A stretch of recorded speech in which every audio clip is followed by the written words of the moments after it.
You're listening to the Generation to Generation podcast, episode 21. What does it look like for us to navigate this season well? In this episode of the podcast, I share with students at Davidson College about the importance of grieving, our need to be honest about where we're at emotionally in light of COVID-19, and processing this and other traumatic events so we can be more fully human. It was an encouraging time facilitated by campus minister Andrew Guizetta of Reformed University Fellowship, and a reminder that our Heavenly Father is over all things. I hope this talk is a source of encouragement. As always, thanks for listening. I guess why don't we just jump right in? Michael, kind of first question for you. Just wanted to ask, how have you personally been processing what's been going on these last several weeks, last month or so, with the whole COVID-19 coronavirus pandemic? Have you been, and I'll include Sherry in that too, how have you and Sherry, your wife Sherry, been processing it as Christians, as therapists, mental health professionals? Just kind of, what have your thoughts been so far? I think it's been just interesting. I would say disorienting, to say the least. Mm-hmm. I just was in a meeting when several weeks ago, my oldest son, we actually have 4 kids who are 17, 15, 12, and 6. We have 3 boys and a little girl. And, my 17-year-old, who's a junior in high school, texted me to let me know that North Carolina was about to announce that, all spring sports were about to be, at that point, suspended until, at that point, they were saying, towards the end of March, and then it kept moving. And so, that just really kind of, that, and then I have a 12-year-old son who's fanatical about the NBA. And so he was, letting me know that the NBA had been canceled. And then Andrew and I were talking about the Masters. And so it's kind of one of those things that there's been all these kind of like little moments that, it's been kind of a grieving process in some ways. And I think it's helpful to kind of think of that. And it's kind of a unique situation to grieve, because it's, at this point in this season of our lives for Sherry and I, it's just in some ways similar, but very dissimilar from, say, 9/11 or 2008. But in some similar ways, just there's some things going on that I think are really critical for us, just as image bearers and as human beings to process. And that's why it's, just so thankful for Andrew. And I'm not trying to pander, but just, you guys know just what a blessing you have as far as in Andrew, as far as his love for the Lord and love for people, but also just the recognition of these are the kind of things we need to be talking about. And I think I would maybe share with you guys personally, just my personality wise and my own kind of idols in my own heart. It's been easier for me to focus on trying to care for Sherry, trying to care for our 4 kids. My wife and I are also in this season of where we're caring for aging parents. Her parents are in Raleigh, Durham.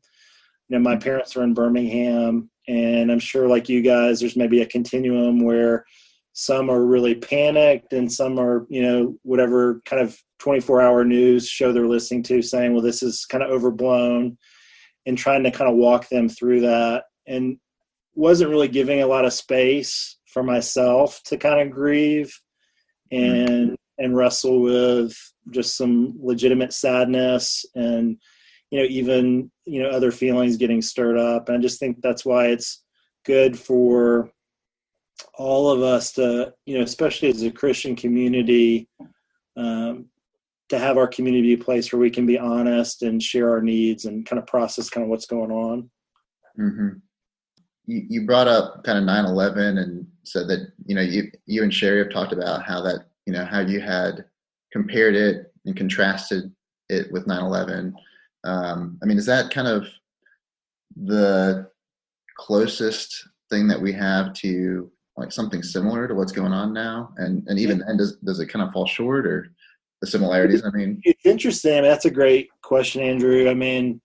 I think for all of us, this is almost happening in real time. And I think it invites us, like all of us are going to be processing it differently. Like even, all the faces that I'm seeing kind of on my screen, there's each one of you are going to be processing it differently. And then, how you're processing it, today might change within the next 24 hours. I mean, I think it's starting to come more into focus, Andrew, where I think it's actually, I think I just read today, right before I got on the call with you guys, that they're projecting anywhere between, 100 to 200,000 deaths nationwide. And, I had seen that statistic several weeks ago, but, there's this kind of hope that, okay, it's not going to, the trajectory of it will not get to that point. And that being the case, I mean, the difference for us is, when 9/11 happened, we were in seminary, we were kind of newly married. We'd been married for 2 years at that point and did not have kids. And so there's just a lot of added kind of dynamics as far as, what does it look like to care for all the people in our own home with very different personalities and just the way God's made them. Mm-hmm. And then it definitely seems like if you were to combine 2008 and 9/11 and then throw in 1918 with the Spanish flu, which I wasn't alive then, but just the severity of what's going on. So. Yeah. Well, speaking of the severity of what's going on, it seems like every day there's a new briefing from the White House and from the CDC and the task force. And one of the things, you and I have talked about this already, but one of the things that I've wondered is, if there were like a mental health professional on the COVID-19 task force who could give Americans advice, or I'm kind of thinking of like the therapist equivalent of Dr. Fauci, so yeah, just kind of wondering, like, if you, Michael, as a Christian counselor, as a representative of kind of the mental health field, if you were on that task force, what would be some of the things that you would want Americans to know? Yeah, I think that's a really good question. I mean, I think, one of the things when I was in St. Louis, this probably would have been about 15 years ago, we took part in a training that's called Critical Incident Stress Management. And so it's CISM, and it's training for first responders, like after like active shooter incidents at schools, for EMTs. And one of the things they really stress, just they get into a lot of like neuroscience and then just trauma and how to process trauma, but then also too, as a first responder, allowing yourself to be a human being as well. And one of the things they say is you're having a normal response to an abnormal situation. So in one sense, like really trying to communicate to the larger community of our country that, all these feelings that we're, beginning to feel and are getting stirred up. And I would say from what I've seen, and Andrew's aware of this, I counsel a lot of ministry leaders and pastors around the country. And so even hearing from them just some similar themes, and just even seeing that over the past few weeks of really the grieving process. And so helping people understand that as human beings, we process trauma in ways, and the reality that, like, in one sense, we know as Christians that, okay, we've been made for a relationship. We're image bearers, that God in the Trinity exists within community. So, him saying, let us make man in our image. And so, while, watching our favorite, show on Netflix is fun, maybe the first 24 hours, I've been talking to people that are even kind of expressing like, hey, it's hard for me even to focus on a Netflix show because I feel so anxious. Where I'm talking to people saying like, I've moved from Netflix or Amazon or whatever streaming service to where now I'm like going to like, cat memes or YouTube videos, because it's like I can't even keep my focus or my attention for more than 5 minutes because my heart and my thoughts are racing. Mm-hmm. And I think for us to be able to talk about that and say, okay, that's a normal response to really what is a traumatic situation. I mean, in one sense, even if for those of us, I'm looking at the screen, I'm sure there's a high percentage of introverts that are, in y'all's particular RUF. But, even for us as an introvert, like not even having the prospect of small talk or being able to go out or being able to go somewhere or go to our favorite restaurant, around Davidson, like that in itself is like this kind of like it's a small thing in one sense that we can easily pass over or dismiss, but it's something to grieve. I mean, literally I was on the phone call with somebody today trying to walk through kind of a pastoral care situation, and they shared that they had Chick-fil-A, and I was just laughing. I was like, okay, that is like so unfair that you have Chick-fil-A right now. It's like not having the prospect to get that, like it just feels really wrong that I don't have access to Chick-fil-A, But I mean, I think for us to be able to be honest about what we're feeling, know too that the enemy, that we have a real enemy in one sense, despite the culture that we live in that is kind of a postmodern, aspiritual culture, that we do have a real enemy that is not like a flannel board enemy and Satan that wants us to believe that we're alone. And I think that's one of the things that's really going to pick up steam in the next few weeks is, feelings of depression and sadness intensify, as far as thinking, well, hey, I'm the only one that's like getting depressed, or I'm the only one who's sad. And in that isolation, we just kind of internalize our feelings or internalize those things that, those traumas, whether it's big T or small t traumas. And we feel like, okay, I just need to deal with it by myself. And that only intensifies the challenge for us. And so just out of love and care for just fellow image bearers, I would just say, okay, this is a normal response. These are some of the things you need to be looking for in the grieving process, as far as denial, anger, depression, and to really see it as, a good thing to reach out to other people.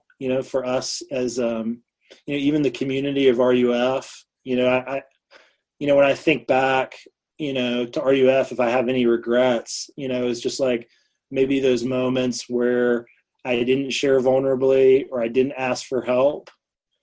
And so that, and I don't want to take up too much time with this question, but I think it's actually a pretty critical question. I think that really exposes within the Christian community just how much the very air that we breathe, even as Christians, is really defined by independence and the idol of being productive and performing and not asking for help. And, in so many ways, all of us have the seeds of narcissism in our hearts. And I think at the heart of that, we see that in the Garden, of Eden in Genesis 3, where when we feel exposed, what do? We want to be God. We want to control things, and we want to hide our nakedness. We want to hide our need and kind of manage it ourselves. And so I think this is a opportunity through affliction that, and I don't say that in a trite way or in a way that's meant to be like, hey, this is easy for me, because this has really been a challenge the past few weeks and exposed a lot of idols in my own heart. But just having community have more meat to it and more texture as far as what that really means. And then also, what am I basing my identity in? Like, if you're at Davidson, if you're at any kind of, a lot of undergraduate schools, if you're in graduate school, typically you're kind of a type A personality. You value hard work. And just for you guys to know, I'm talking to a lot of adults in their 40s and 50s who are really struggling right now, that I'm talking with online, having that idol of like, okay, I'm not working. I might lose my job.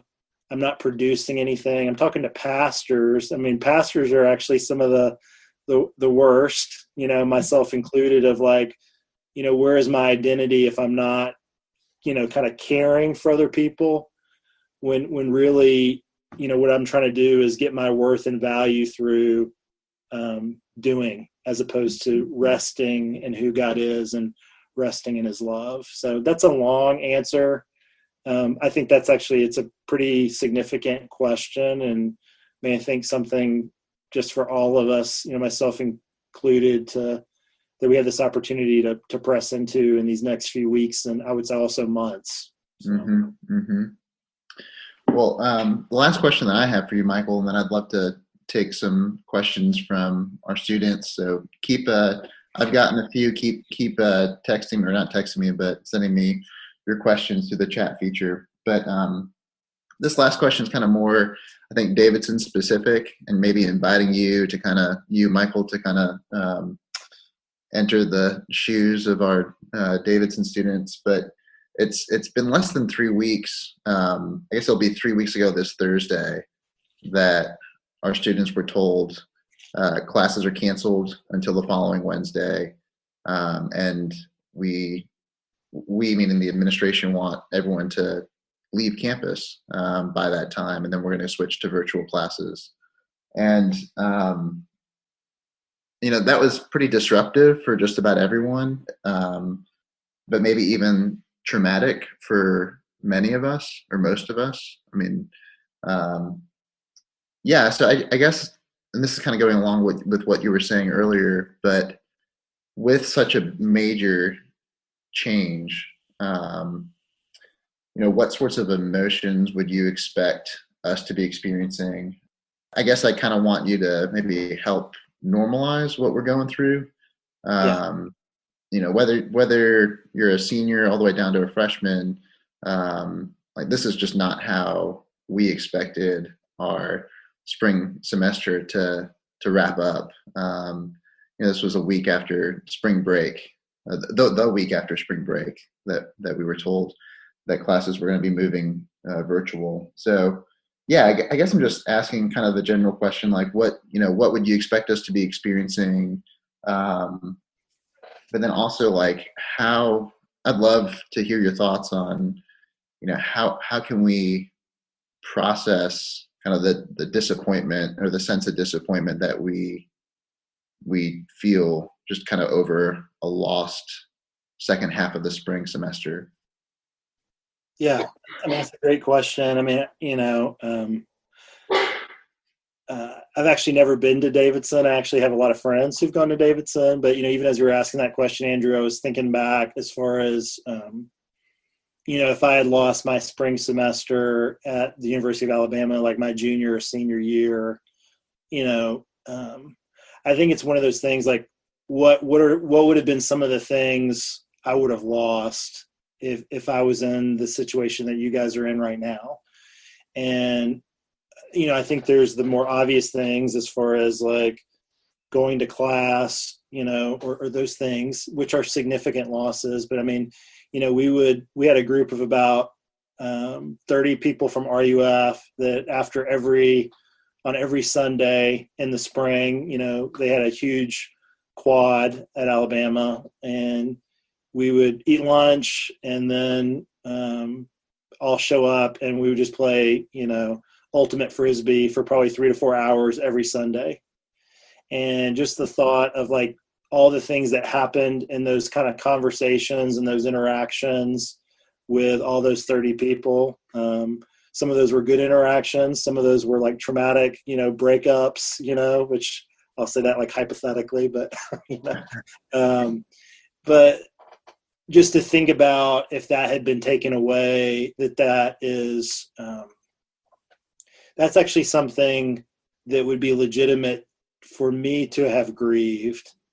And even though I've never kind of met you guys personally in one sense, like face to face, like being in the same room, that I would just want you to hear me say as just a fellow brother in Christ, that you guys having sadness or depression, or even anger, or like legitimate feelings, and there's legitimate things to grieve.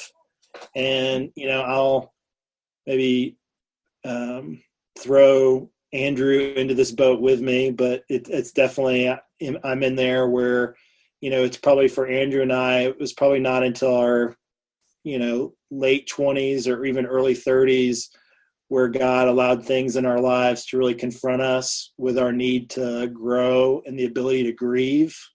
Mm. And, I think back to where maybe there were some missed opportunities in college for me, but also in my earlier 20s, especially when I was newly married, where I'm like, if I had a better sense of suffering and how to grieve well, which is this kind of fertile soil for empathy, where empathy is so countercultural to our world today, but it's like the fast track to like really deep intimacy and connection. And I think, for Andrew being married, he's shaking his head, and if I could bring my wife in here, she would shake her head as well, that, it took me a while. It took a lot of suffering that was not enjoyable going through, but how God used those moments of suffering and those losses to grow me in grace, to kind of slow me down. I was sinning against, my family today, I'll sin against them tomorrow, but that using those moments of grief to like be more patient, to be kinder, to be quicker to encourage. I came across this quote, and I'm sure a lot of you are familiar with Brene Brown, where she even talks about grief. And it's just a great quote where she talks about, our silence about grief really serves no one. And she goes in to kind of unpack that, like, if we don't grieve, which is, ouch, this hurts. I'm going to be honest that this is a loss. I'm going to acknowledge my sadness. I'm going to acknowledge like betrayal or anger or anxiety. Like, if we don't do those things as human beings, we're really not able to heal, personally. Mm-hmm. And then outside of healing personally, we're not even really able to fully forgive other people when they wound us or hurt us in relationship. And so I think for all of us, this is this kind of unchosen, like surprising, disorienting opportunity to really grieve and wrestle with, okay, what are some things, like even the pace of my life. I'm sure some of you have maybe seen even the, not to be trite, but it makes me laugh.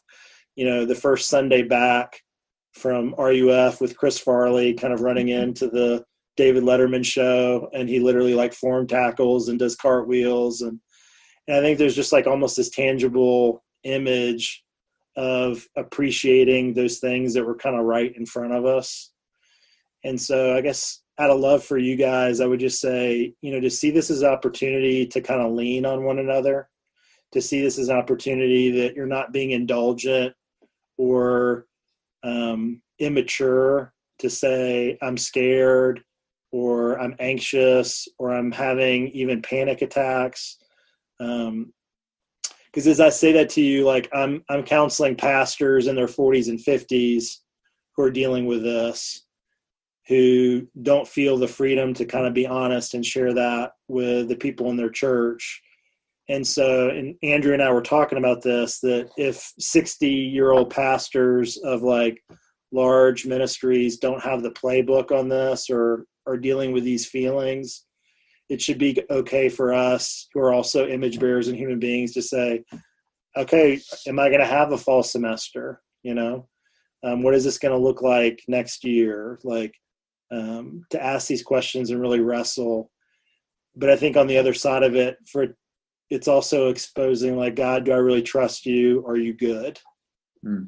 So. That's great. Thank you for thank you for sharing those thoughts. I wanted to take a few minutes and maybe Michael have you respond to some questions that have come in from some of the students on this Zoom call. So I think we'll have time for maybe 3 or 4 of these. Do kind of rapid fire. But the first question relates to any advice that you would give to seniors, especially that college ended, at least their kind of on-campus experience at college ended so abruptly. It's really hard to process, and there's not a real sense of closure, especially with the place and the people that they love. So I guess the question's kind of about any advice you'd give. The person alludes to in Thessalonians the verse about grieving with hope. What does that look like? It can kind of feel like a fine line or a hard tension to hold. Yeah, I think, I would just say, I think that's a great question. I would just also out of kind of love for you guys would say, Andrew and I are kind of figuring it out with you. And so in one sense, I'm, just even that question is something that I think a lot of us are trying to think through and process. I was thankful that my son, his first thought when he found out the baseball season was coming to an end, he went to sadness, for the seniors and, saying like, hey, they're going to have a prom, and just expressing sadness for them. And, as a dad, and I don't even, I have mentioned it a few times to him, but just being proud of him that he went to empathy and was thinking of those guys on his team as opposed to like, okay, this is how this affects me. I think one of the things in our culture that we've moved away from is like rituals and rites of passage. And that, I think that's actually not a good thing in our culture. And so one of the few things that we have left culturally in the West, especially in the United States, as far as rite of passage, would be graduation. And so I think that's even something, for you seniors and juniors and sophomores, but even as a community, what would it look like to be really intentional and think through how could we, as, Davidson RUF, create something to really mark and really signify, even more so than just kind of like a rental cap and gown, which is not insignificant, but to really like express like our love for the seniors, our appreciation for them, like that there is and that's the thing, like, I don't know what that could look like, in a season of social distancing, but it just makes me thankful that like, even, like 15 years ago, 10 years ago, we wouldn't have been able to do what we're doing right now. But, how can we be intentional to really, and I think if the person asking this question that you're not being, I've said this before, you're not being indulgent or like, hey, I'm going to try to mark this, or do something special. Like, well, okay, when I can travel, I'm going to really mark this with a trip or mark this with a group of people to really celebrate God's faithfulness to me over the past 4 years. And a reminder that he has been faithful to me and he will be faithful in the future. And that's that kind of grieving with hope that, we're going to get through this and that we know that, God is good. And, he is over this whole situation. But that's something like to be, what would it look like to create maybe some kind of rite or passage outside of the actual graduation ceremony? Yeah, man, that's a great idea. And I love that thought of maybe having like a trip after the social distancing has run its course, to kind of mark that and celebrate that. Want to ask a couple other questions. This one says, Michael, what advice do you have for people with mental health struggles during this season? What are some resources or tips for how we can continue to maintain our mental health given the disruptions to routine and, I guess, disruptions to counseling and mental health care? So, yeah, what would you say for folks that are already experiencing some mental health struggles during the season? Yeah, I think that's a great question. Psychology Today just came out, I think, with an article within the past 2 days on just some of the real effects of even just cabin fever, and just kind of being isolated. Gospel Coalition has a great article that, that talks about that even if we don't have a pre-existing kind of mental health issue, which like many of us do, and that, prolonged isolation is similar to a traumatic brain injury, that they've shown that in kind of EEG kind of results that it's, it's like a TBI. And so I think getting good rest, some of the things that are common sense, good sleep, I think really being mindful, and this is something that's hard for all of us, myself included, but, how much kind of screen time am I engaging in after 9 o'clock, as far as what they've shown, as far as our brain waves, as far as, as far as it affecting sleep cycle and getting REM sleep, which is really restorative, not only physically, but just even, our mental health. I think one of the things too, just not waiting to ask for help. Like if you notice, okay, hey, I'm not at this point now, but to go ahead and be proactive and reach out just to other people and be sharing that, and that all of us are broken because of the fall, and that there's no shame. Whether you have, an anxiety disorder, if you've experienced like sexual or emotional trauma at some point in your story, that these are all kind of landmines in our hearts that this event is going to kind of step on, and the shrapnel is going to come up.